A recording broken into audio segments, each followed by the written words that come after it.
Bonsai Supply. Yeah. Super happy to be here, everyone.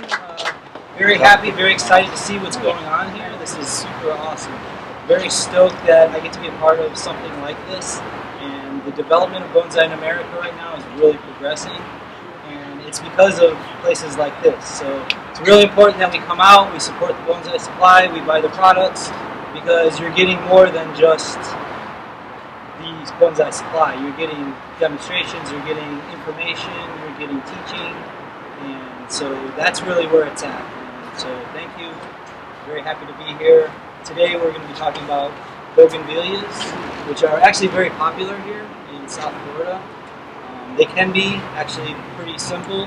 There are some things that we're going to need to discuss and know about Bougainvilleas, because when we talk about Bougainvilleas, what we want to talk about first of all is how to create a Bougainvillea and how to have it sustain the design that we decide and the decisions that we make today, how to make that sustain over a long period of time. So we do work on this tree and all of the branches rot away and die. Really the work that we did is just a waste of time. Right? So when we work on Bougainvilleas, we want to make sure that we work on them with care and consideration. And the first thing we want to make sure we address when we work on a Bougainvillea, we want to discuss the root system of a Bougainvillea. And so when we look inside a root system of Bougainvillea, you're going to find some heavy roots in here. Probably going to be between 3 and 5 pretty heavy roots under here. So this is sort of like Christmas for us. So I'm not going to actually be repotting this tree because right now is not a great time to repot Bougainvilleas, but what I am going to do is discuss the repotting process of this tree, because somebody has to take this tree home. And one of the biggest mistakes that I've made working on Bougainvilleas is getting a little too aggressive with the root system. So when you get involved in a root system with Bougainvilleas, you're going to encounter heavy roots, right? So it's going to be like this. Heavy roots are coming out of the bottom underneath, right? More than likely, you're going to have heavy roots. So the roots are going to be like this, right? And they're going to bifurcate. So say these are 2 separate roots. So when you get this out of the pot and you go to actually repot this, you're going to want to make your cuts. Instead of cutting up here, you never want to have a cut this big. So what's going to happen is this wood in here rots very easily. So it's sort of one of the downsides to Bougainvillea. And so to design this tree with sustainability so that there isn't a bunch of dieback along our root, along our trunk, we have to take care in root removal. So we never do that. We never cut that. Instead, we live with a little bit of longer, thicker roots, and we cut here and here. Okay? Not up here. And what's going to happen is this will eventually die back away on its own. It'll rot off, and you'll have new feeder roots coming off of that area above it. So you have to give it time to develop the feeder roots. If you go in and you just cut everything away, you're just going to end up getting a lot of rot, a lot of root in your Bougainvillea. Same thing goes with the branches. Okay? So you can get in here and clean up some of the root system.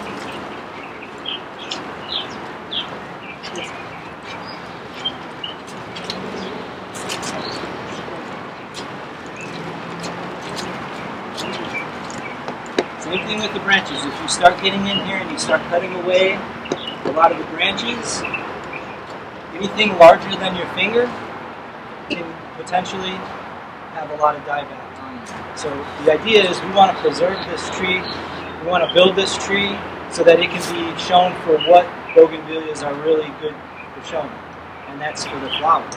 We want to create a tree that has a lot of places to have flowers. So the idea is, in my opinion, for Bougainvilleas is to have them grow high, sort of like you would style in azaleas.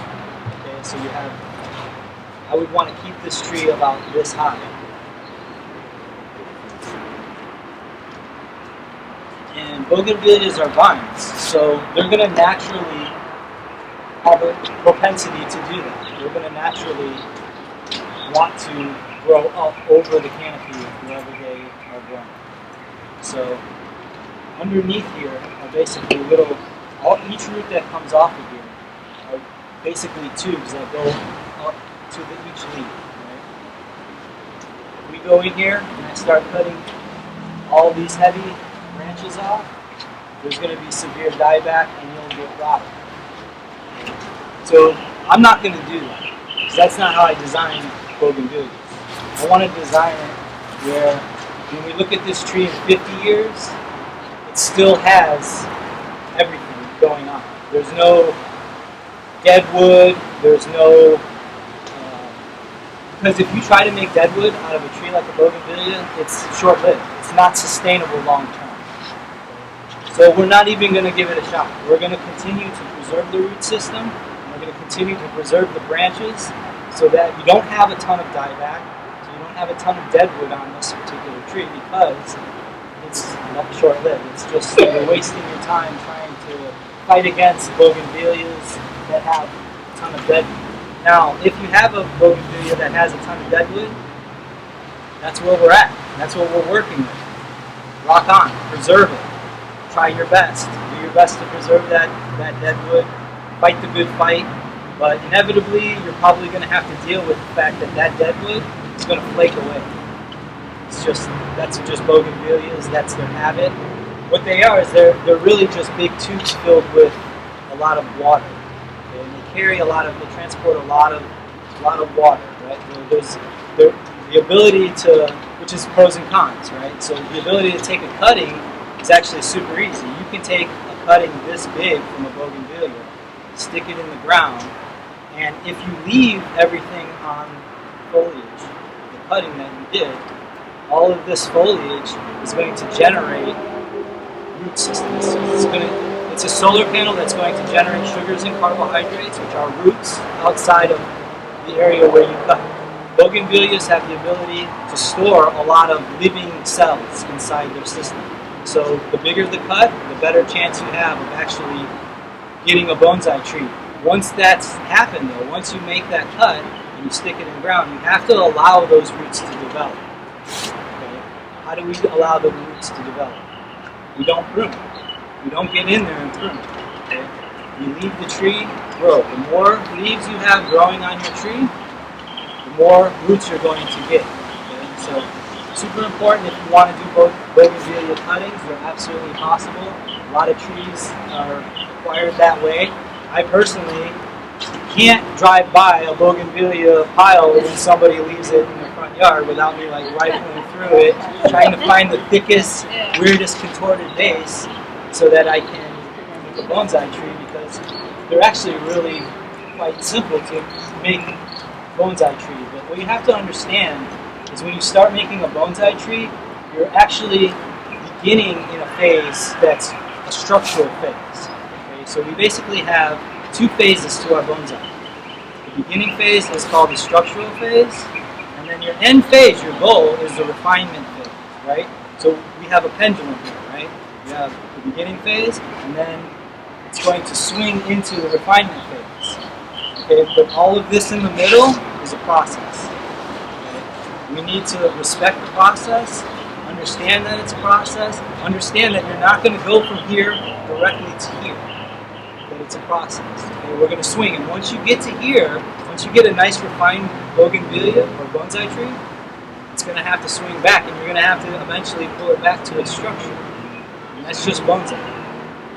Everything's pendulums. Everything is an ebb and flow. Everything is shifting back and forth, and that's nature, really, right? It's how we work. It's how we work the tree, and how we have a certain moment that we can display the tree and say, I've done that, and now it's ready. So now we're going to respect the process. We're going to display the tree, and then once we display our tree, we're going to let it recover. Okay? So every time we do a scope of work to our tree, it's always going to be hands-on, hands-off. Right? Do a scope of work to a tree, allow that tree to recover. Super important. One big mistake I made when I started out doing bonsai, not allowing the tree to recover after I've done a scope of work. Okay? Cool. We want to make the tree a bonsai tree. That's what we want. We want to stunt the tree, we want small internodes, we want small leaves. There's no doubt about it. In order to get that tree like we want it, we're going to have to respect the process. We're going to have to allow the tree to grow out. It's not always getting in there and how do you prune it. If you want a good, healthy bonsai tree, you have to develop and respect the good, healthy root system first, primarily. Okay? So I'm going to do a scope of work to this tree, and mainly because right now we're in October and it's not really a great time to repot bougainvilleas. Repotting bougainvilleas can be a whole nother subject we can cover and discuss. But whoever gets this tree, understand that I'm going to do a scope of work to this tree, and then it needs to just recover. And so that means you don't want to just go home and find a nice pot and throw it in there. Just because something like a tropical can survive certain things doesn't mean that it's the right thing to do for the tree. To respect the long-term health of the tree, which is basically a waste. If we design this tree now and we don't respect the long-term health of the tree, we're just wasting our time. Okay? So everybody kind of get that? Anybody have any questions? When are you going to repot it? When? When do you recommend repotting? Yeah. So basically, when the best time to repot this tree is, like most bonsai trees in general, you can say. The best time is when you get the first initial bud emergence in the spring. Right? So and now when we talk about repotting too, we want to also discuss proper fertilization the season before. Right? So if I get a tree, I bring it home, I want to get to know the tree. I want to gather intel, I want to gather information, I want to get intimate with the tree before I start taking apart its root system. So I would probably take this tree home now, let it grow, and then once the light cycles change, once we start going into higher light cycles, the tree is going to stimulate the tree, and the tree is going to say, okay, now we have a lot more daylight left, right? So I'm going to try to push all these solar panels and try to get all of these solar panels, which are the leaves. Right? These are solar panels, by the way. I don't know if I mentioned it. So these basically just take on the sun, right? Without these, we have no root system. If you keep cutting all of your leaves off, you're setting yourself back on making a good bonsai tree. If you allow your roots and you allow your foliage to grow, you're going to have roots faster. The faster you have roots, the faster you're going to get back budding. The more back budding you get, the smaller your leaves are going to get with proper fertilization. So we can go into a lot of subjects. How to fertilize properly, which is a whole other subject. How to water properly, which is a whole other subject. So everything I'm speaking of is sort of taking into consideration and assuming that we know how to do things, basic bonsai techniques properly. So first and foremost, we always have to learn how to do basic watering techniques, basic fertilization, how to let the tree grow. And you do that by getting intimate with your tree, by buying a certain particular species of tree, taking it home and saying, okay, I have an opportunity now to learn about this particular species and how I can maximize the growth habits of the species to make a good bonsai tree over the long period of time, to outlive me actually. Not trying to make it look like a bonsai tree in 5 years. I want to make sure this tree sustains for the next 50, 100 years and is still appreciated. If you do that, then you increase the value of your tree. By increasing the value of your tree, you're actually now not wasting your time. Any other questions? Does that cover the basics about what we're going to do with the root system when we get home? So we're going to be very conservative with the root system. Bougainvilleas are vines, so keep in mind when you prune them, you have two kinds of shoots that come out. You have shoots that have the spikes on them, the thorns, right? And everybody likes to cut all of those thorns off and all of those shoots off because they don't produce the flowers. The flowers produce and everybody leaves all the flowers, right? But like I said, you're in a developmental phase. So allowing your bougainvillea to flower is already over here, way over here. So unfortunately, when you develop a bougainvillea, you really want to keep all of the flower shoots off the shoots that you want to utilize on a bougainvillea are the shoots that have the thorns. Because if you think about how vines grow, vines utilize the thorns, and what they'll do is they'll attach onto another host, and they'll spin around that host, and they'll continue to grow up. And eventually they'll literally shade that entire host tree out. It'll break all the branches down, all the branches will fall down, and you'll have all these twisted, contorted branches in your bougainvillea because those trees eventually that they spin around die off. So that's the natural propensities of vines, right? So when we wire our bougainvillea, just at the beginning phase, you want to make sure that you're cultivating and wiring the branches that have the sucker growth or the thorns. Because if you end up wiring and trying to utilize branches with all the flowers on them, the flower branches are very short-lived. They're beautiful, but they're not going to sustain over the long term. Okay, so you're inevitably have to go in, prune them all off. All of those flowers are just going to fall off, and you're just going to be stuck with this twig. And it's going to die back, and that's it. It's just going to shoot suckers. Okay, so if you don't understand that some of these trees are going to grow out flower shoots, and some of them are going to grow out sucker shoots, but the sucker shoots are what we want to utilize when we're in development. Okay? Once we swing over to here, or so we have this swing happening, right? And as this swing's happening, there's going to be some branches that are going to be ready to be refined.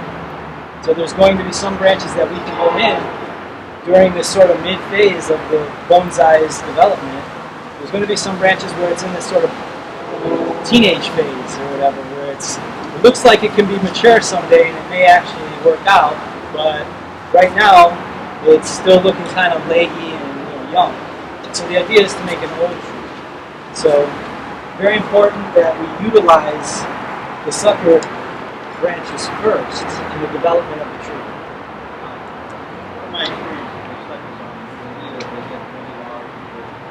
Have what? One of my experiences with sucker bougainvilleas, especially, they get very large, very fast. Right. Right. Okay. So when we're in development, right, we're talking about bonsai in development, not refinement. Once we're in refinement, we're going to switch that over to the other sort, the more flowering. But now we want to show the flowers. In refinement, that thickening and that elongating equals thickening, right? I take my bougainvilleas, I let them elongate, and sometimes I'll take actually bamboo and just allow them to elongate as fast and as long as possible, and let that thickening happen as fast as possible. Because here in South Florida, man, we can really maximize our growth on this. You can have a bonsai bougainvillea very quickly if you let the sucker shoots grow, let them thicken. And now here's the problem with doing that, is that they get weak at that joint where they grow off the old wood. They get very weak at this point right here. This point, so they grow out super long, and if you don't brace them with something, sometimes even wiring isn't enough if you really let them grow out long. So you can have issues where you have breaking at the elbow at this junction on the branch if you don't brace them. So just so the longer your branches go, the faster that branch is going to thicken up, which is what we want. So we have to ask ourselves, what is our goal with our tree? And then we have to ask ourselves, each individual branch, what are we trying to accomplish with that each individual branch? Some branches we want thickening. So basic bonsai structure says lower branches should be thicker than the branches that are above it, right? So when we design a tree, it's not always like that. There's some branches sometimes that are thicker above, branches that are thinner below. In order to accommodate and to make it look good, we need to allow those branches that are on the bottom to thicken. In order to do that, we need to allow those sucker shoots to elongate. The longer you let them elongate, you're going to run into issues where the weight can possibly pull them down too much and break off. So you may want to get creative sometimes. That's what the fun of doing this kind of work is just getting out in your own backyard and experimenting and getting creative and taking the advice that professionals give you and running. Now's the time. So as far as design goes, that's a little bit about horticulture. Any other questions about horticulture of Bougainvilleas? Does everybody kind of understand that? So we're not going to go in and we're not going to cut a whole bunch of heavy cuts. Big cuts are something that can be done, but it should be done with care. It should be done with proper technique. So if you did want to do a big cut, something large, maybe you cut it halfway, allow the energy resources to run on the bottom of it, and then allow suckers to grow in that spot where you had half cut it. Once those suckers start to grow and the following season comes, you can maybe fully remove that entire large branch, leaving all of the suckers that grow to allow the healing effects. You're going to get, when you do cuts, you're going to get these little nodules on there. It's much nicer to see a little nodule than just a big, flat, heavy cut. As soon as you see a big, flat, heavy cut on the root system or on anywhere on the branching, guaranteed it's going to rot. Guaranteed it's going to hollow out. So our goal, for long-term sustainable design for a bougainvillea, to maximize its beauty, would be to try to keep the integrity of the live vein. No dead vein on a bougainvillea. It's cool if you have it. Pardon me? No, this would be very small.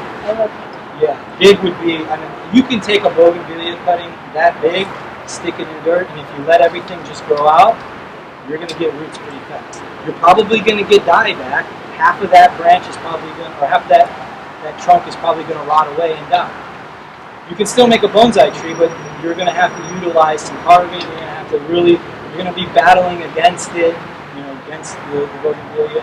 If you get, the best way to do it is to get something like very small, put it in the ground, allow it to elongate, allow it to grow. Every few years, maybe go in and work the root system a little bit, put it back in the ground, and then over time you can slowly work the branches, sort of how I was saying with the thicker branches, and over time you can really develop a nice bougainvillea bonsai.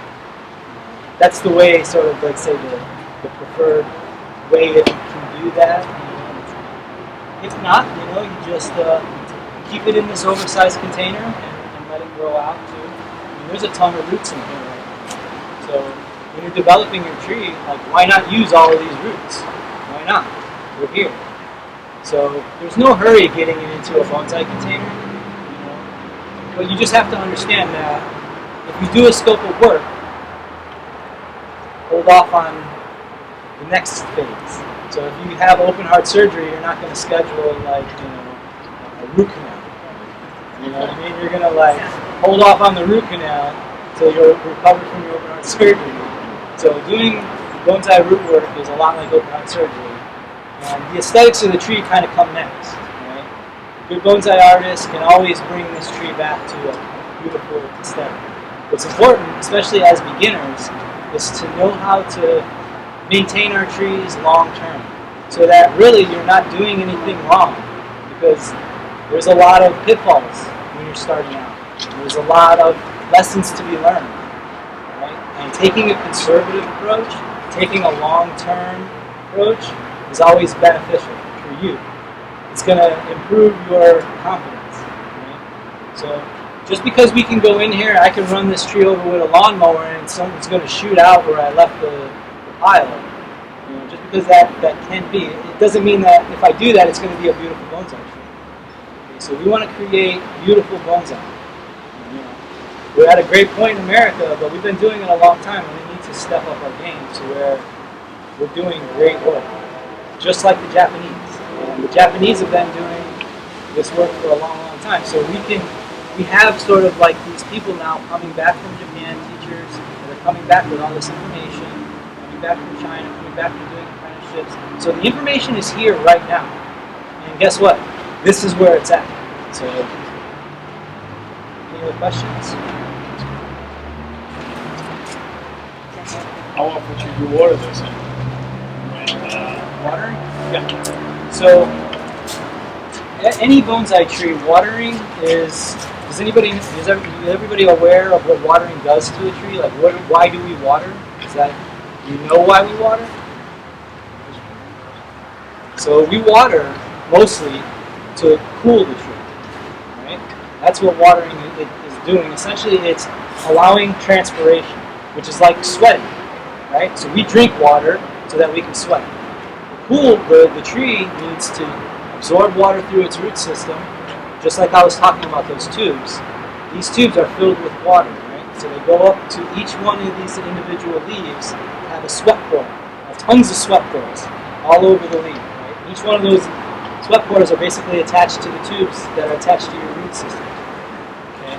So when we water to cool the tree. So how often do we water is a question of how is our soil composition? How many leaves do we have on our tree? Right? So we always water our trees as needed. We water them usually, okay, so think about what happens throughout the day. We wake up in the morning, it's cool, it's much cooler, the light's much lower, but we know that going throughout the day, it's going to be high noon, there's going to be a ton of heat going on throughout the day. So water in the morning, right? But a lot of us have jobs, right? I as well. I gotta water my trees in the morning, and I gotta go to work, and then I gotta rush home so that I can make sure that my trees aren't drooping when I get home. And if they are, you need to water them right away, right? So watering is one of those subjects, right? You can go on and on about water, but how many times you water a day depends on your soil composition. Okay. I like, and when you're developing a tree, in the developmental phase, in this phase right now that we're in with this tree, totally cool to use just straight lava rocks right now. Okay. It's cheap, it's accessible. We don't really care about getting a bunch of fine ramification, secondary, tertiary buds right now. We don't care about that yet. Okay. When we care about that, we then need to start thinking, when we're in the refinement phase, and we need to start adjusting our soils to our refinement phase. Also, when we're watering our trees, we can also adjust to our schedule. Okay? So a lot of us cheap, straight lava rock's cheap. If you're going to use straight lava rock, I would recommend at least shredding some sphagnum moss and sifting the sphagnum moss so that you don't have a bunch of powder and dust in there, and then putting that shredded sphagnum moss over top of your lava rock. What that's going to do is it's actually going to allow the evaporation rate inside the pot to be more consistent. So if you don't do that, what happens is all of the moisture on the surface evaporates very quickly. Okay? And then water falls down into the pot, right? And it settles at the bottom of the pot. Right? So you end up drying out very quickly at the top, and then never really cultivating a lot of root system at the surface of your soil. Okay? If we want a nice healthy bonsai, we need to maximize the amount of root that we have, root space that we have inside of our containers. And in order to do that, we need to make sure that the roots are happy in there. We need to allow the root system to develop. And in order to do that, we need to allow our foliage to manage the foliage so that it develops into a healthy bonsai. So, yeah, watering, how often? Water in the morning before you go to work. If you have, one thing that bonsai will actually force you to do is make friends. You'll have to probably develop a relationship with someone and actually ask them to like check on your tree, or maybe at some point you're going to need to have somebody come over and maybe water your tree or understand what's going on with your bonsai tree other than yourself. So it's really important to have friends. It's really important to join a club and to have peers that understand. But the best thing to do would be trust your friends, develop a relationship with somebody that you trust, and understand watering in that regard, because it's going to. So basically, I didn't get very far with the design of this tree because I ended up lopping it a lot. I'll go ahead and make some cuts, and notice that every cut that I make, I'm not cutting anything very large on this tree because I want to see flowers on this tree. order to see the flowers, we're going to have to cultivate a healthy root system, a healthy tree. So right now in this phase, we're going to be a little more conservative with the tree. Just go ahead and speak to the style a little bit. What are you looking for while you cut? So basically, I'm looking for what I was saying before. Anything that's sort of interesting with the bougainvillea. So I'm trying to find anything that has any kind of movement to it.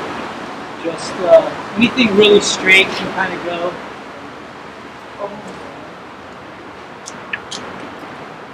And anything that's going to end up just dying in the future can go.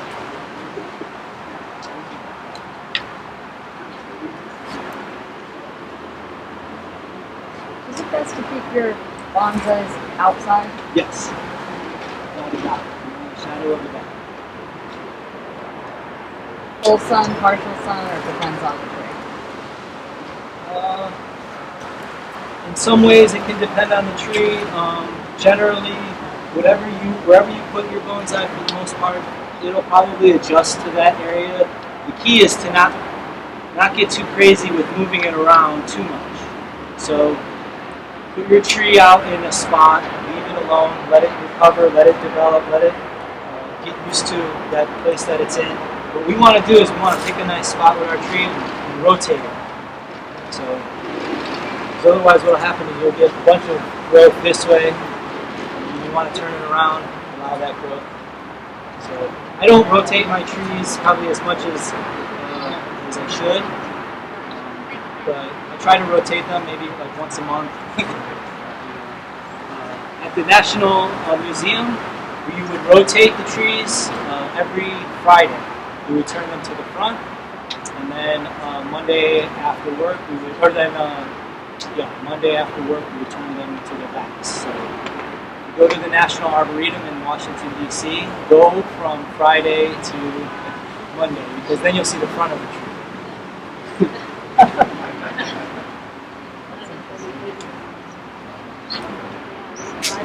Yes.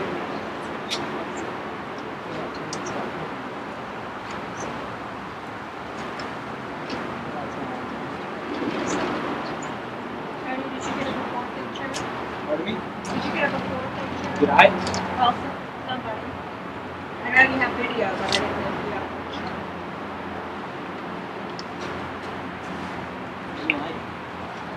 I did. I got so many. Basically, send it to Facebook. Yes.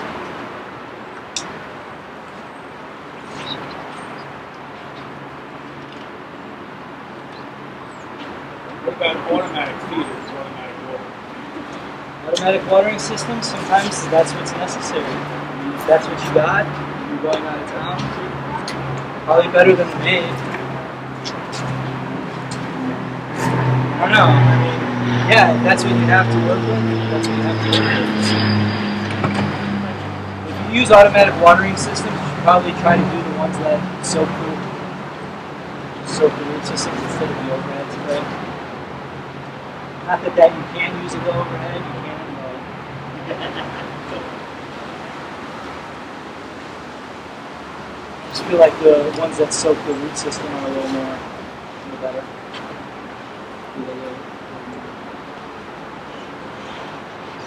Plus, anytime you spray foliage over the leaves, you're actually temporarily closing the stomata on the leaf, that sweat flow. That's why whenever if you ever have an issue where you didn't water your tree, you'll see it starts to droop.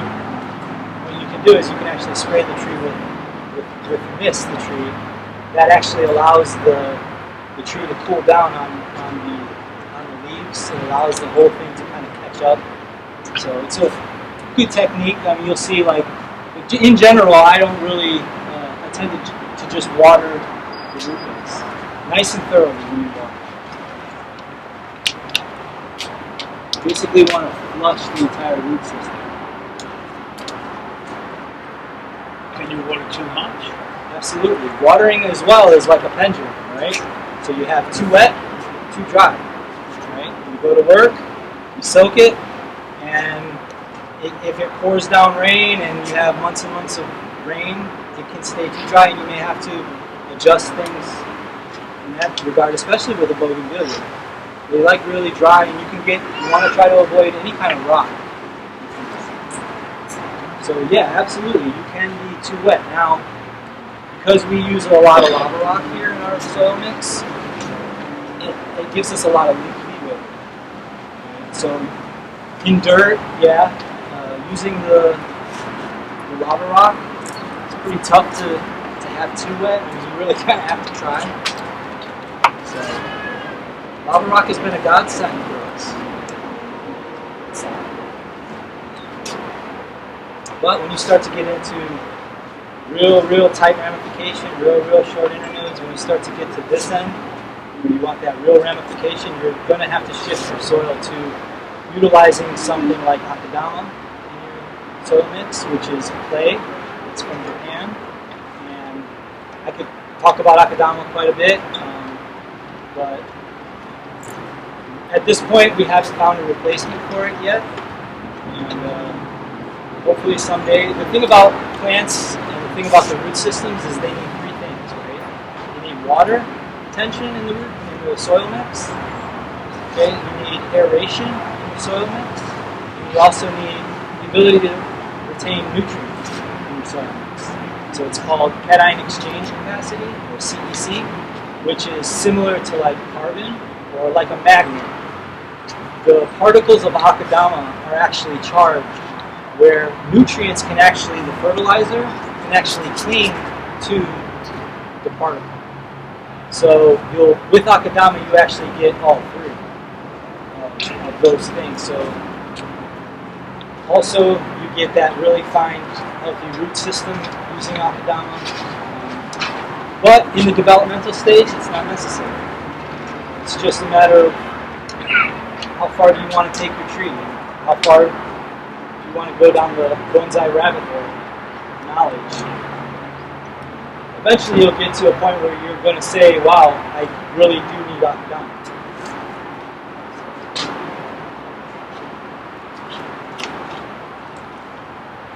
Maybe some other time I can kind of go over like repotting or something like that. I could, like I said, I could talk about Bougainvilleas for quite a while. But as far as design, basically, we have a style that's basically what would be considered a broom style. So you can start to see it coming together. What style is that again? It would be just sort of like a broom style. I mean, this is a vine, right? So we're always going to have to go with the habits that vines have. So they're always going to do that. The suckers are always going to do that. And I don't want to fight against that. You know, I want to take the natural habits of the tree and work with the natural habits of the tree. So I wouldn't take this tree and style it into a pine style, right? I wouldn't take this tree and wire every single branch down like a conifer. I wouldn't take these pads and wire them like a conifer where there's one long branch, apical sort of branch that comes out. This I want to develop in style, broom style, right? So everything will be laid out like broom style, like that. So the pads will all lay out like that. And over time, what will happen is we're going to groom this pretty vigorously, and we're going to allow those suckers to grow out so we get thickening where we want thickening. And once we get that, we're going to prune the suckers off and allow flowering shoots to grow and take over. And that we'll just cultivate the flowering shoots where we have all of our pads. And these things take time. I mean, I can't really come in and do all the work that I'd like to do right now, but bonsai is not something that's instant. Bonsai is something that we have to understand. It's a living, breathing species. It's a living thing that it's giving us so much. I mean, think of all of the things that trees give us. In fact, think of something that a tree doesn't give us. Because it gives you food, it gives you oxygen, it gives you shelter, it gives you clothing, and I'll take that. I mean, you know, it actually presents its fruit to us, it feeds us. So when we work on these trees, we have to understand that we need to really respect their age and their ability to live a very, very long, long time. So you need to design them with sustainability. Right? This tree can live more than 200 years. So you have to design the tree with that in mind. Right? Somebody else is going to take this tree and they're going to take over the styling process in the future. Hopefully it lives. Hopefully it's styled properly. Hopefully it's maintained properly. Hopefully in the future this becomes a beautiful tree. Right now I think I have to wrap things up. Do I or not? About another Do I 10. wrap it up? Another 10. 10 minutes? Yeah. So yeah, the idea is to have a beautiful tree in 50 to 100 years, to have beautiful flowers.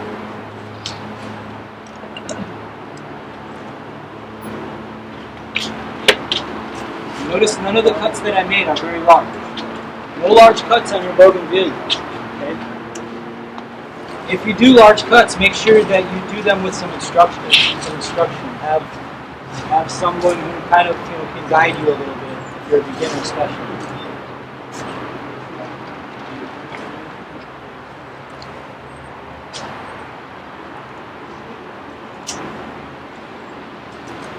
Decided on the front or back? Yeah, that's the front here. Hey, Tony, my bad, 15. 15 minutes, excellent. So one thing in the front is here.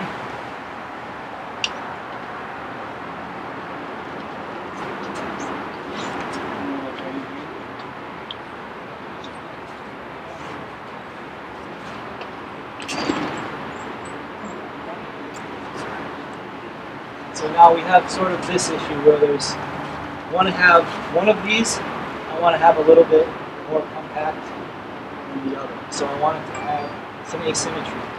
Right?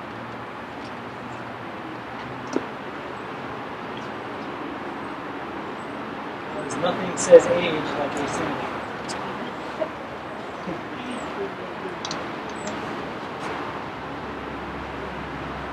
But you have to be very cautious when you cut. Everywhere I cut, I want to make sure that there's a bud that can grow and that can take over for the cut and that can heal the cut. But when you design a tree, basically what we're trying to do is just show that line, show that movement.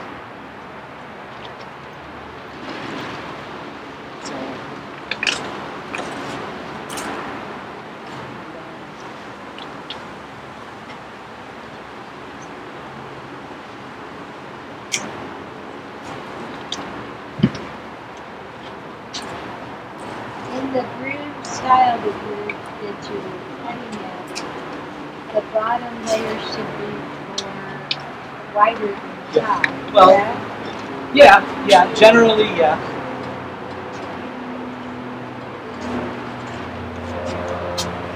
Yeah, so pretty much the branches that are lower should be thicker. They should come out wider. There should be taper on your branches, so they should be, as they go up the tree, they should be thicker under here and go up the tree and taper, right? And the way, when we do our pruning, we have to take all that into consideration, right? So some parts of the tree are thicker, right? So I want to go in and make sure I balance and prune the parts that are thicker and keep the parts growing that need thickening. So as we discussed, those ones with the thorns, you can cut off the thorns, but don't cut them off. Okay, you can cut off all the thorns. Once you cut the thorns off, you can wire them, set them into place, but leave the elongation where you want the thickening. Okay, so a lot of these I'm going to leave the elongation. I have a rain tree bonsai and I cut off all the thorns, but it's surviving. It looks really good. Yeah, rain trees too.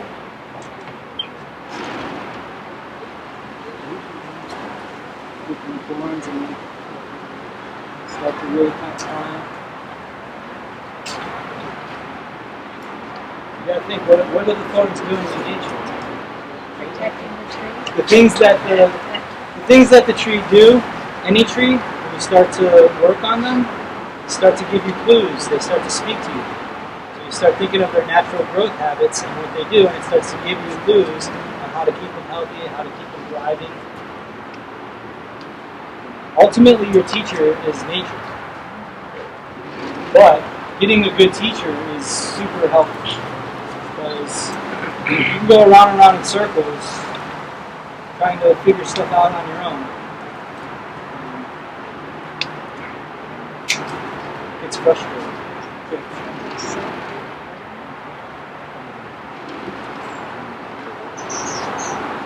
you find yourself a good instructor, a good teacher, you eliminate a lot of that. And actually, nowadays you have places like Bougainvillea supply. You know, it's wonderful. You get to have hands-on access to actual information, good information on how to accomplish beautiful bonsai trees. And you know, the thing about the bonsai supply is you don't have to be able to do this scope of work. You can still have bonsai trees. You can bring them back here. You can ask for help. This place is here to help you. So you can own bonsai trees. You don't have to learn how to work with them. If you want to learn how to work with them, you also can learn how to work on them. So that's not something that is absolutely necessary. You don't have to say, oh, because it can be intimidating working on these trees. So there are professionals that can work on your trees for you. That's possible.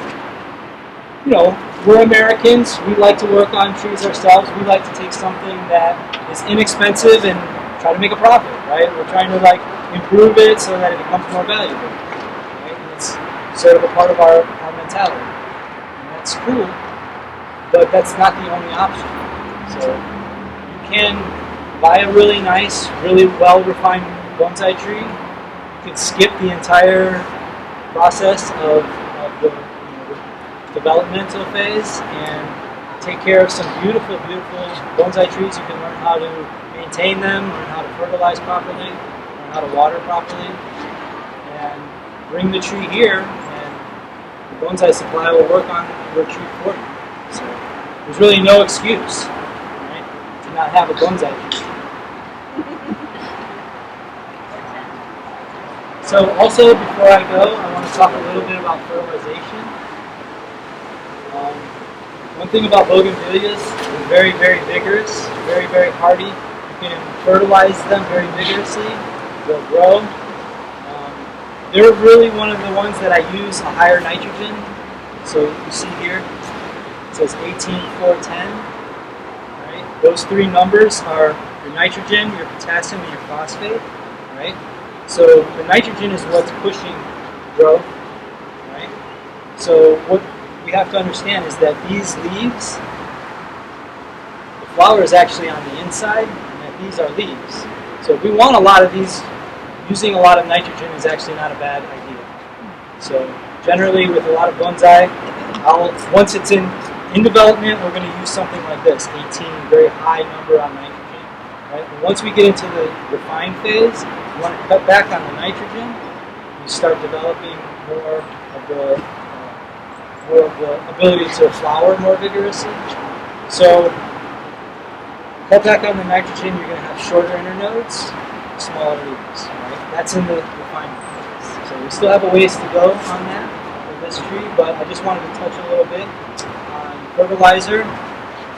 Both of those fertilizers are sold here at the Bonsai Supply, so make sure you pick up some good fertilizer. Definitely recommended for Bougainvillea and any bonsai tree. However, this one's going to be for your developmental phase. This one's going to be more geared toward your refinement phase. And you can even go even lower than these numbers when you start getting into show beans and things that you really want really tight refinement. So.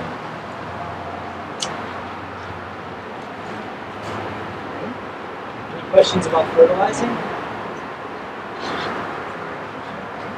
Anybody? I heard some for spring and some for winter. That's Right. So when we fertilize, we want to fertilize at times when the tree is in a state of growth. Right? When it's able to add. If the tree is not able to add, it's useless to fertilize, essentially. Okay, Bougainvilleas happen to grow very vigorously. They grow basically year-round here in Florida. Not all bonsai trees do that. So when you talk about fertilizing Bougainvilleas, you have the ability to fertilize them all year long. However, think of the optimal times to fertilize. Okay, so you have daylight lengths are growing. The tree starts to say, "Okay, I want to grow." It starts to push into growth. Good time to fertilize.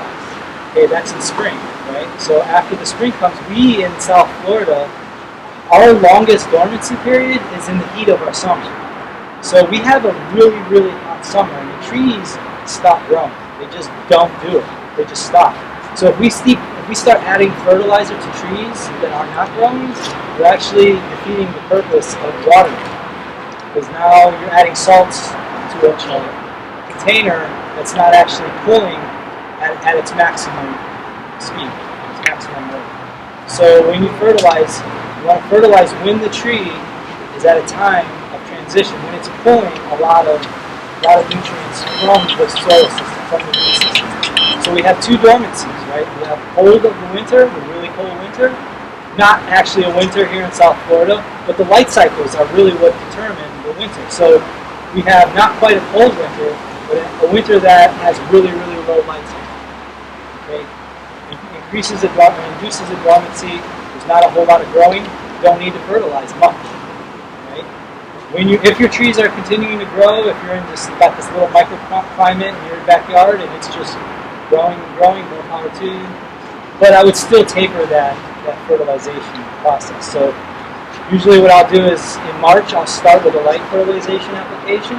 In September I throw on a good amount of that. March, April I throw on a good amount of fertilizer, basically double what I put on in March. And then March, April, May I start to taper that down, right? So that by the heat of the summer I'm not pulling a bunch of salts in my container, so that I can keep my tree cool over the heat of the summer. Okay? Now we're in this month, which is a perfect time to fertilize. We're going into a transition to where we call it our second spring, right? So what's happening is now the temperatures are cooling down, and the tree's saying, "Wow, this is beautiful.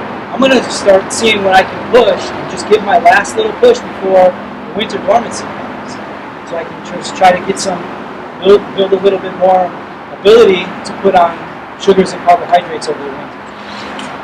So spring or fall fertilization is what's going to dictate our flush when we get to our spring.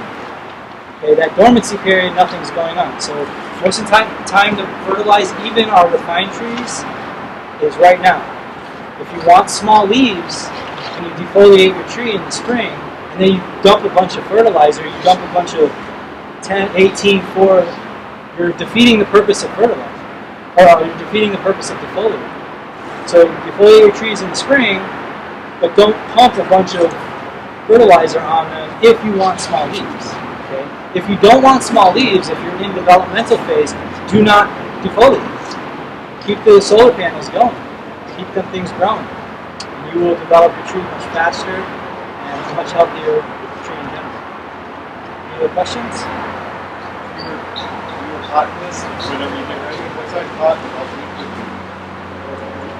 So I don't know what's going on under here, but what I would do is I would make sure that I keep at least, like I was saying, where there's any root system under there that's larger than my finger, I want to keep that there.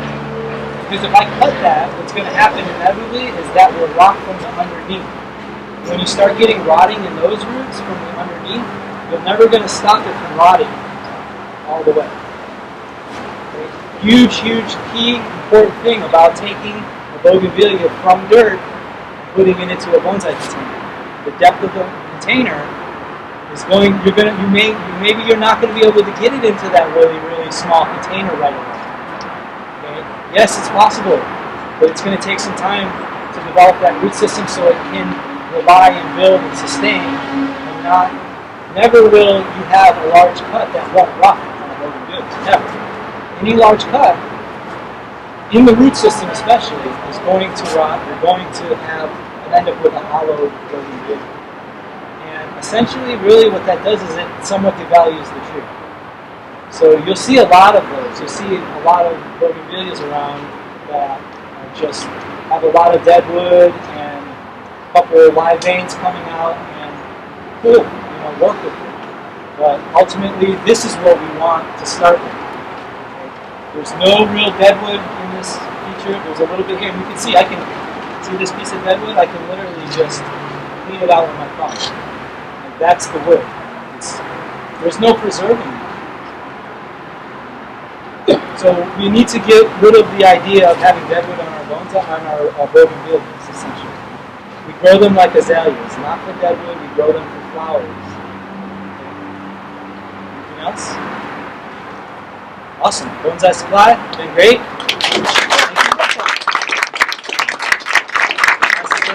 Fertilizer.